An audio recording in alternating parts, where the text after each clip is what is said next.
Zathura, a space adventure, written and illustrated by Chris Van Allsburg. Mom! Danny Bodwin yelled. Mom! Walter and Danny's mother stopped at her son's bedroom door. Walter, she said, get off your brother.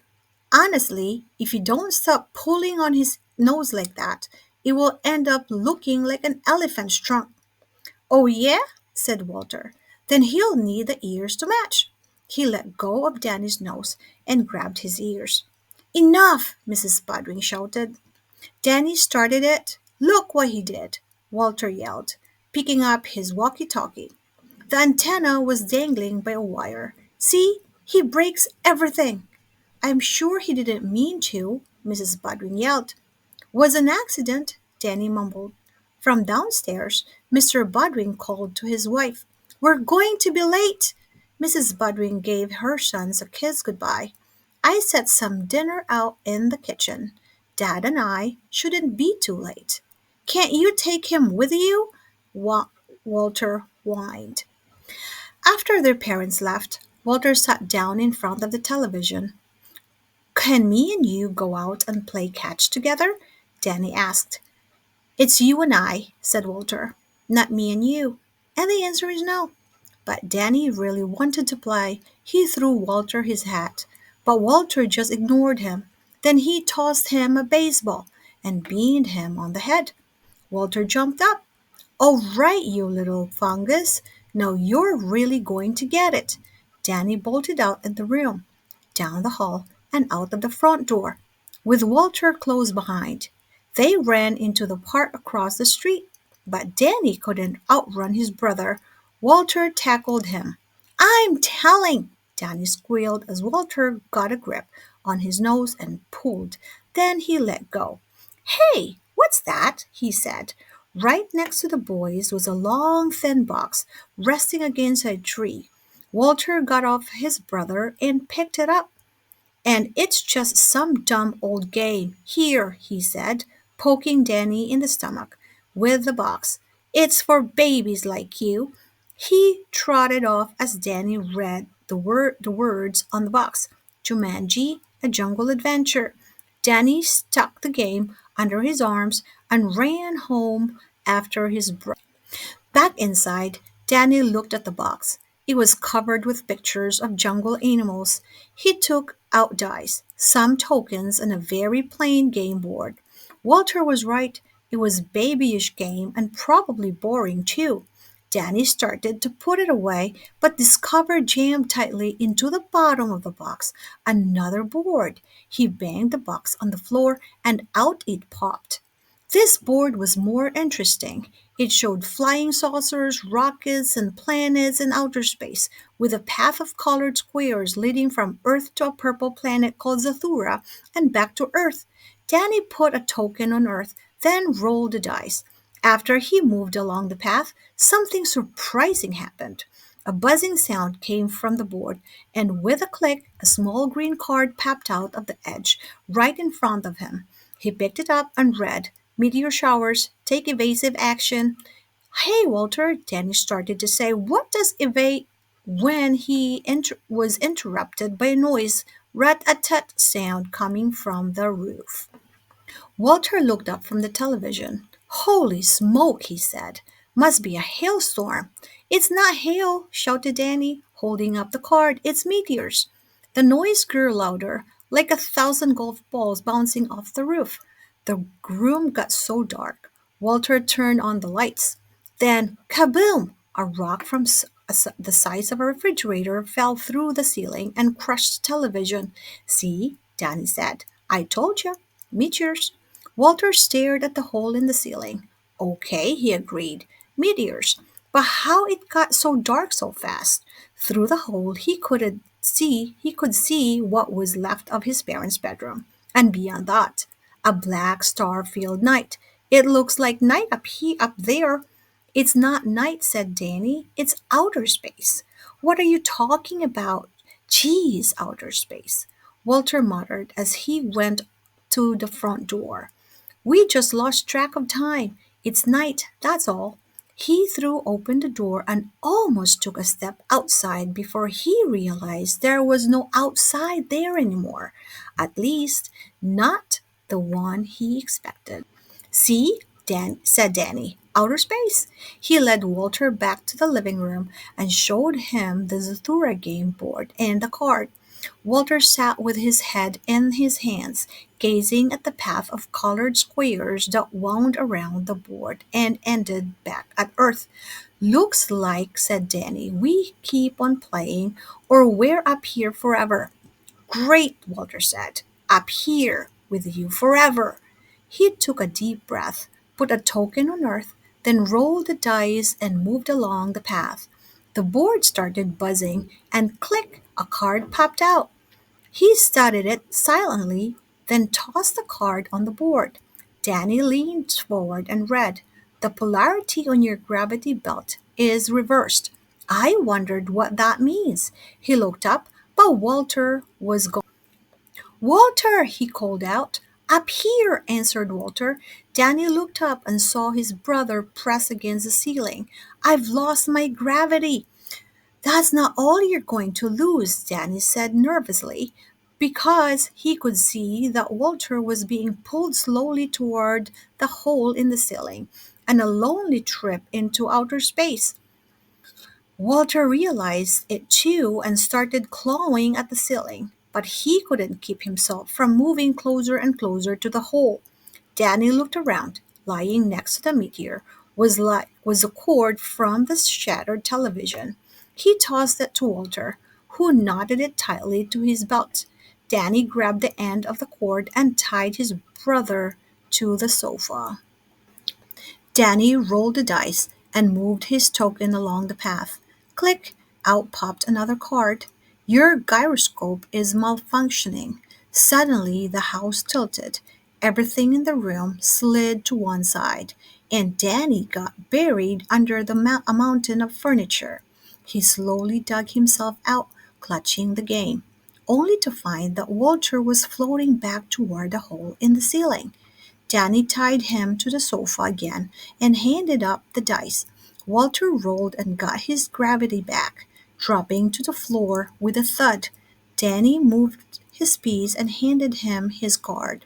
Your robot is defective, Walter. From the hallway came a sound of rattling metal and a steady clank, clank, clank. The boys stared at the doorway as a shiny silver robot stepped into view. He was having trouble walking on a tilted floor. His head rotated back and forth and seemed to freeze on Walter. The robot's eyes lit up and he spoke in an odd mechanical voice. Emergency, emergency, alien life form, must destroy. His claw-like metal hands snapped open and shut. Uh-oh, Danny whispered. I think he's talking about you. Fortunately, when the robot stepped forward, he missed the door, banged into the wall, and fell to the floor. He got up and did it again, and then again. Better hurry up and roll, said Walter, before he makes it in here. Danny rolled the dice and took his card. You passed too close to the Saurus 3. Gravity greatly increased. The room began to level out, but something strange was happening to Danny. Walter looked at him. Holy smoke, he said. Danny was getting shorter and wider too. Soon he was about the shape and size of a large beach ball. Walter, he said in a low voice, I feel very heavy. Destroy alien forms, the robot repeated from the hall as he picked himself up again. This time he made it through the door and headed for Walter. Danny yelled to his brother, Push me! What? Said Walter. Push me! Danny yelled again. Just push me! Walter bent down and gave his brother a shove. Danny rolled across the room and, like a giant bowling ball, knocked the robot over and flattened his legs. Did I get him? Asked Danny, who couldn't see because he'd rolled up against the wall and was upside down. Walter pushed him back to the game board. You sure did, he said, putting his brother's head. You were terrific. Walter picked up the dice and rolled. He took his card and his hands trembled as he read Zorgon pirate ship launches photon attack. Through the window, the boys saw a spaceship. Two points of light shot from the ship and headed directly for the Budwing house. The first one hit the chimney and sent bricks falling into the fireplace. The second hit the upstairs bathroom. Water began dripping down from the hole in the ceiling. Walter handed the dice to Danny, who had a hard time lifting his short, heavy arm. He rolled, and as Walter moved his token from him, he slowly returned to his normal shape. A card popped out. Danny read it silently. "This is bad," he said. "Zorgon pirate boards your vessel." The room shook as a spaceship banged up against the house. The boys heard footsteps on the roof. Through the opening in the ceiling, they saw someone or something climb through the hole in the roof and enter the room above them.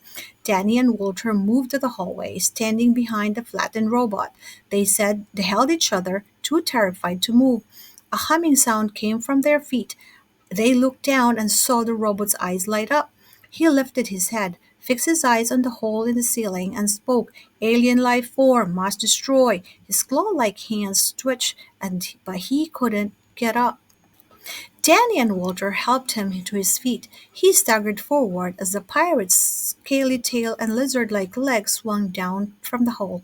The robot lifted one of his claws and snapped it sharply around the creature's tail. The Zorgon howled, jerking himself back through the hole. With the robot still attached, he thrashed and wailed, banging against the walls overhead. Then, minus one arm, the robot dropped down through the hole. The boys heard the Zorgon scramble across the roof and saw the flash of his rocket as his sped away. It seemed hopeless. The robot's eyes were dark again. They'd been playing almost 3 hours, and their tokens rested a galaxy away from Zathura and twice that far from Earth.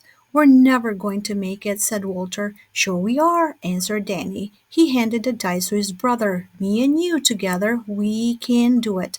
Walter cradled the dice in his hand and sighed. "You and I," he said wearily. "You and I." He looked at his little brother and was grinning. "That's right," said Danny. "Together."